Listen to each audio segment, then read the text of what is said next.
Good morning. Welcome to our spare room. And right now, it also houses our suitcases ready for Bali. So, how do I make life with thyroid disease, chronic disease, all the things easier when I travel? We've always done this, but not to this degree. And I'm getting more and more organized with it as time goes by, to the point that this time I've actually bought packing cubes. Now, my American friends, you are all up in packing cubes faces, so you know all about this. It's kind of slow to Australia, I feel, because we've done a lot of traveling and I have yet to buy them. However, the last couple of trips, I ended up using laundry bags for separating things, because we always, our trips always stop and start. And it means we have to fly to Perth, then we have to stay in a hotel there. Or if we're driving to Perth, we have one stop because it's a 16-hour drive. So we have to get some stuff out at that hotel, and then we have to go to the next destination. So it's a bit tricky. So I started using the laundry bags, just the cheap ones from Woolies, and found, packing cubes. That's why people use packing cubes. So I went and bought some specifically for this trip, because we are actually going to be staying in 5 hotels. So 5 moves during our time away. So it's a big trip. Probably the biggest we've ever done, to be honest. So we are going to give it a good nudge with the organization skills.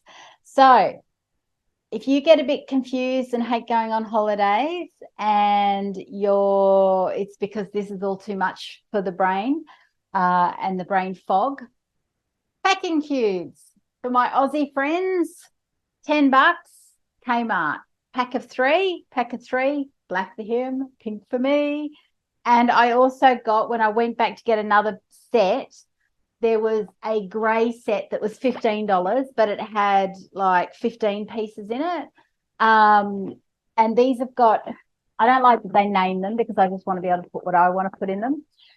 But some of them are really small. So this one's got our, what do you call it in it?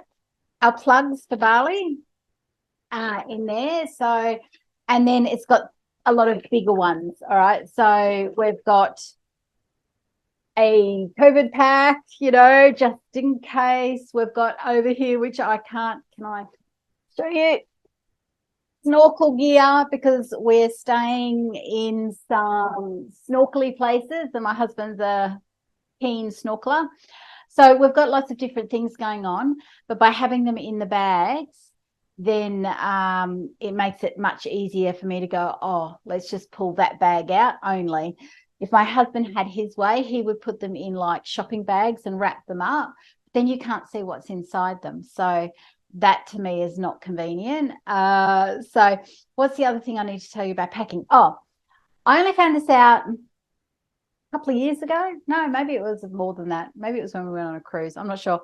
But I've always packed his stuff in one bag, my stuff in one bag.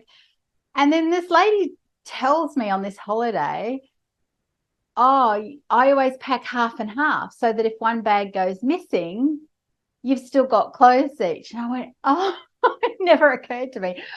Clearly, we've never had an issue here, and they have. So they found a solution. So what I'll be doing this time is doing that. I will be doing half and half. And hopefully there's no issues, as there normally is not. But I always have this saying, if you prepare for something, it never happens. That's my theory anyway. If we have insurance, travel insurance, nothing will happen. If we don't have it, Murphy's Law, right?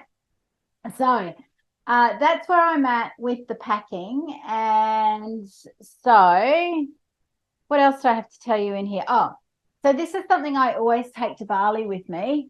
Now, this is something This is hydrocell. And I've shown you this on Thyroid School a cajillion times.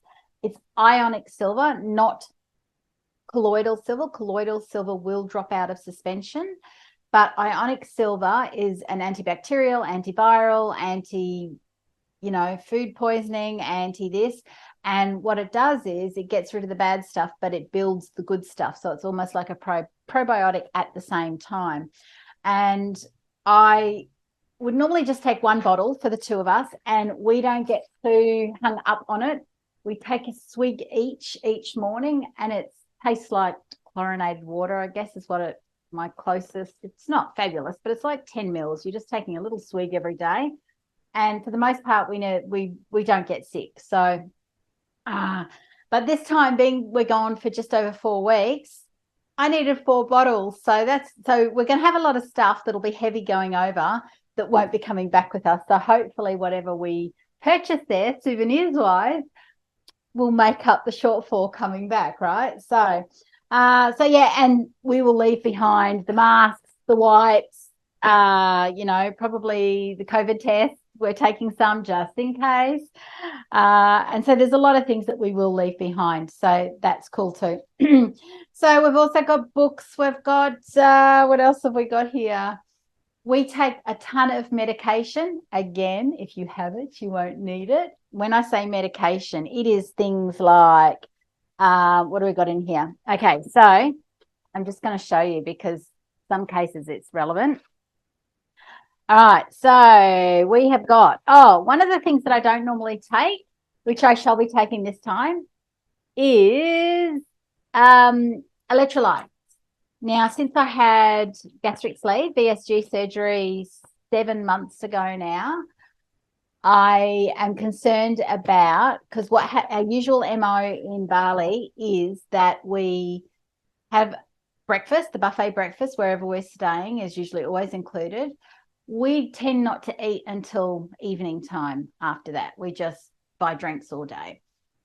I will not be able to eat enough for breakfast to carry me through. So I'm going to have to make stops during the day to have a satay stick or have something, right? However, drinking is also, I can't, slug down water anymore. It's sipping water. So I have to make sure I sip water all day. My husband is really good at that. So he will make sure I'm on that. He will put it in my face if I'm not taking enough. So that's awesome. So that's one thing that I don't normally take that we're taking this time. And I got the tablets, and they're kind of like the rockers, and you just drop them into your water bottle. So I will do that. We are taking charcoal tablets just in case, because, if something happens and the hydrocell doesn't hold up, then we've got an extra layer of stuff. What do we got? Now, my husband usually takes Vital Greens every morning, as do I. So this time I'm not taking all the powders. So it's just Centrum 50 plus, because we're over 50 now. 50 plus just for the trip, right? Just for a bit of extra. We're taking Claritine for that actually is not so much for hay fever. I don't get hay fever these days. However, that is as an antihistamine in case of bites. I do react to March by flies. I've never had issues with bites in Bali yet, but antihistamine just in case. Imodium to stop your pooping, which is another layer to the charcoal. Bali belly, right? So I'm also taking the doTERRA Terra Armor, which is their fly spray, insect repellent for your skin. And funnily enough, okay, I've read this on the groups. If you've had gastric sleeve surgery and you get all the little red dots here, which I've read some people get, this takes it away. When I started testing it for the flies when we walk of an afternoon, I was like, all the red dots disappeared. Might be worth a shot. Anyway, Terra Armor. And what else have we got? We've got other natural fly insect repellents. Let's see, more Bushmans, dingoes, but after my last lot of March by flights, I was put on to hemorrhoid ointment. And I had no idea that hemorrhoid ointment actually works best for stings than anything else. And boy, does it ever. So this one's called Soothe It. So I've just chucked out the box and the thing that you stick it up if it's for hemorrhoids. And so I'm taking that because I've tested that already and it works brilliantly. So thank you to that friend that put me onto that. So that's pretty much it. We're taking my husband's hair cutting gear because, you know, he has no hair. So we chop it off what's left of it every week. And I think, and we're taking our usual, you know, headache tablets. Since surgery, I can't do Nurofen and any painkillers for thyroid people. It's not good for your thyroid pathway, just so you know, but this is more for him than me. The Panadol's for me just in case. Because you can't take NSAIDs after gastric sleeve surgery. It will destroy your what's in there. So yeah, that's about it. We take our own brands of toothpaste and shampoo and all those things. So sunscreen, I don't know if you can see over there, we've got like copious quantities of sunscreen ready to go. And that is it for until I put the clothes in, but that is how I stay organized, by having it all in individual packing cubes. And we've had this all out for a week now. We leave in less than a week, but we've had all this out so that we could start putting in here the things that we knew had to go that were weird and unusual, like games. We're going with friends. Everyone's been challenged to bring a game. So there's games here, there's books here, there's all sorts of random things. But by having this space set out so that we could just dump things in here, we're good to go. So we know pretty much all we've got left to put in here now is our actual clothes. So that's how I stay organized for the packing. Let's go to the kitchen. Okay. Here's the main thyroid bit, right? So here's the tricky thing. Remembering that you've taken your thyroid medication every day if you're on thyroid medication. Keeping it cold, even though they say it's shelf stable, I don't always trust that. I figure if your thyroid medication is going in and out of cold, in and out of heat, then it's not ideal. So I just try to keep it as cool and as constant as I can. So the first step, though, have you got enough medication? So these are all our scripts for, you know, a couple of different things that my husband's blood pressure, for example, and my thyroxine. So plus I've got a kick-ass one from when I had my knees done, which I always carry with me just in case. I rarely take it. I can't even remember the last time I took it. Sorry if you heard that motorbike, but it is what it is here. I rarely take the knee pain medication anymore, but you just don't know what we're going to be doing. You don't know what might happen. So that knee pain medication is something that I can take instead of Nurofen, instead of NSAIDs. It won't bother anything going on here.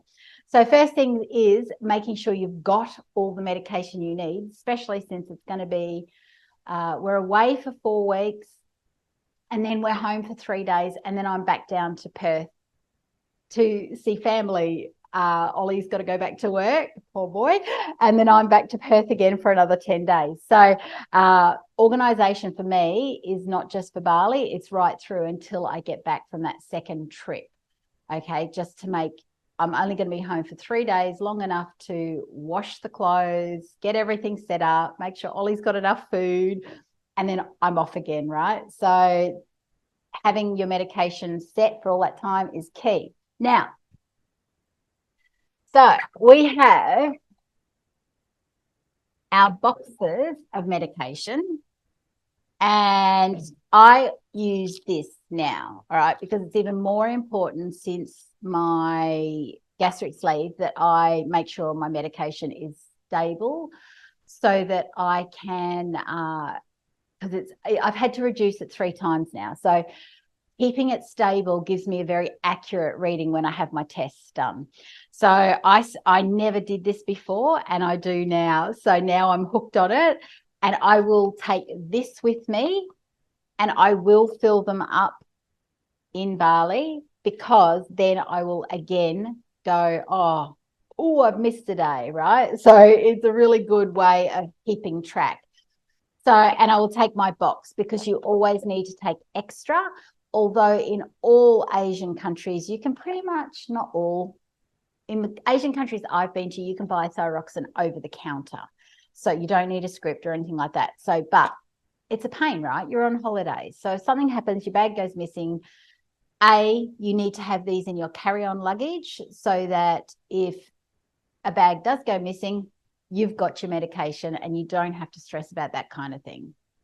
But what I also do, and this again is since knee surgery, these fabulous little canvas ice thingies, and it's a Medipack. You can get it from the chemist, and I forget how much they are. I think they're like $18 for this size each. They are the best things ever. And that's Australian dollars for those listening. And so what I do since surgery is, whenever we go on really long walks or anything like that, I still ice my knees.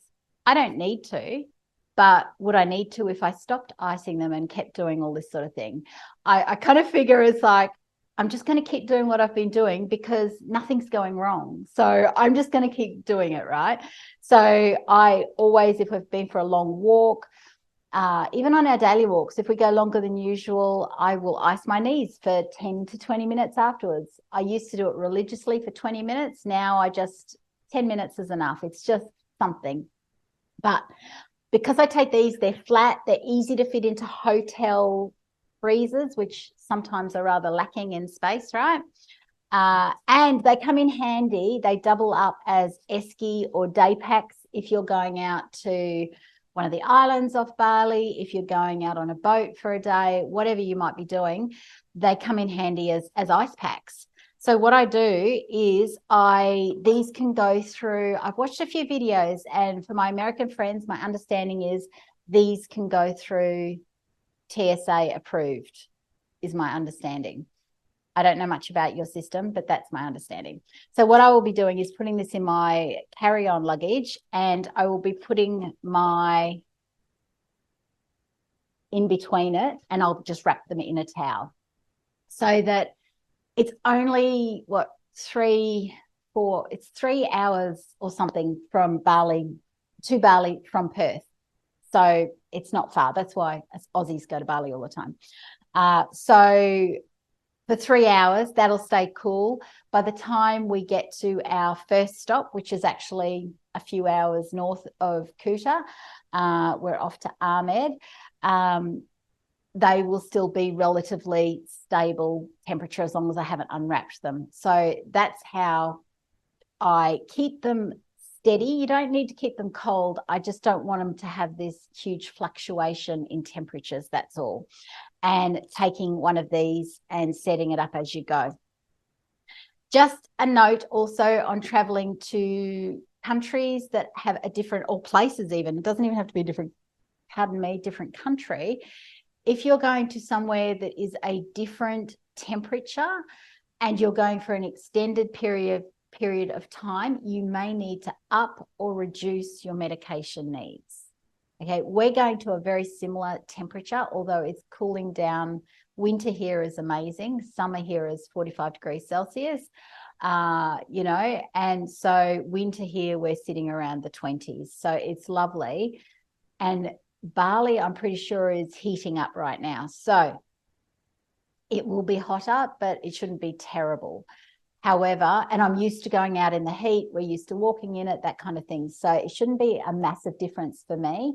However, if I was going to the snow, for example, right now, then I would be talking to my doctor about, do I need more? Do I need less? Right? Because it's likely for an extended period you will. Okay, so that's it for medication. Okay, as I eat breakfast, let's talk about food.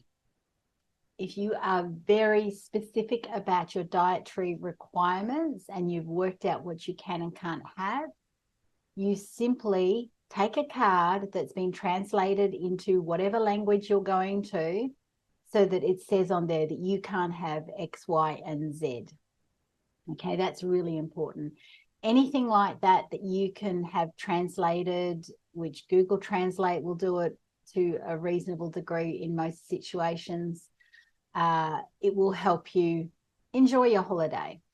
So I won't be doing that, because for me, as long as I stick to pretty much meat, animal products, seafood, I'm good. I'm whatever.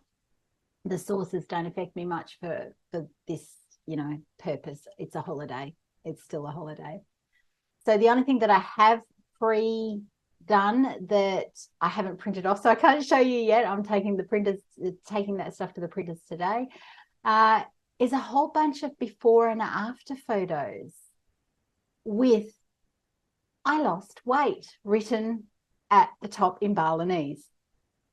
Because if you saw my passport photo before and compared to what I look like now, it's not just that I've lost weight. That would probably be fine, but it's because I've gone from dark brown hair to grayish blonde, right? So I look distinctly different. So what I did was I took, and I know there's some people here that are on their weight loss journey, so I will share what I've done.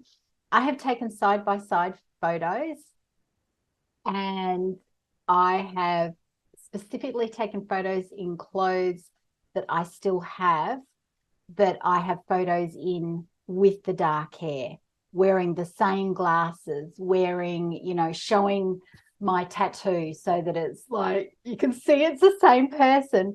I'm sure I won't have any problems getting through customs. However, it's just one of those things that we worry about everything, don't we, thyroid people? We worry about everything. So it's one of those things that how can I make myself worry less? And I can show them all the thumbnails for this YouTube channel, for example, and you can see the different, in everything. So it's just not hard to print out a page of these side-by-side photos with "I lost a lot of weight" written in Balinese across the top, and popping it in with, I've got an envelope that's got all our other things in it, because we're staying in so many different hotels and so on. I've printed off all our hotel reservations, our car hire in Perth on either side, all the things, because then I know in my head, I don't have to think about it. I know it's there. Husband knows it's there, right? So it's not all on me. So if you're the one that organizes everything and you're panicking about who's, which hotel, and I don't know about you, but when you go away now, some people take their money at the counter. Some people, when you check in, some people take their money when you actually book in. And sometimes it's easy to forget which ones you've paid for and which ones you haven't, which can give you a misinformation on how much money you have in your spending account when you're on holidays. All of these things add up to stresses, right? You're going on a holiday, you want to give your adrenals a hand and therefore your thyroid. So you don't want to be stressing about all these little things when all you need to do is do a big list. Have these bookings printed out in hard copy so that they're there. Sometimes digitally, when we look at it digitally, because I do have it on I'm an Apple girl. So in the reminders section, I've literally done a section for this holiday, and every day has a section so that I can see what hotel are we in at that point. Are we flying that day? What's the flight number on that day? What time? So that I've got it digitally. But something happens when you're stressed out digitally, when you try and look at your phone and you're trying to look for things, because there's so much there. If you have it printed out, and I usually have it in an envelope thingy. Actually, there it is there. I was going to say, I usually keep them in these sorts of things so that I can see them all, and it's easy to grab out, less stress. Anything that you can do to reduce your stress on a trip, you will actually benefit from the trip. So that's it. That's what I do when I'm about to travel. And I do all of these things, even if it's a small trip. If we are driving to Perth, for example, remember, 16-hour drive, and we've got to stay at a hotel on the way down and stay at a hotel on the way back. Often we stay in 2 hotels when we're down in Perth, even if it's only for a week, because our son lives quite some distance from Ollie's mum. So we tend to sort of do 2 spaces, not always, sometimes. So again, I print them all out. We've got it all in hard copy. It's, if I suddenly became uncommunicable for whatever reason, Ollie can see exactly where we're at, or what needs. If something happens and you have to cancel everything, it's easy to pull out the hard copies and go 1, 2, 3, 4. This is what needs to be cancelled. Okay, so there's a lot to be said, although I'm mostly digital for everything. And certainly if we're, working towards moving to Thailand, everything needs to be digital. We will still print off copies of these sorts of things when we travel, because it just takes that stress away. So I hope that's helpful to you. If you've got different things that you do for thyroid disease, for chronic disease, for whatever it is to reduce the stress when you're traveling, drop it below, because everybody needs to know more ideas, including me. So yeah, that would be really helpful if we could all share tips and tricks for traveling, because I plan to do a lot more traveling in my future, and I want it to be as stress-free as possible. So that's it from me today. Never forget, nobody is as interested in your health as you are. So until I see you on the next one, have a good one. Bye.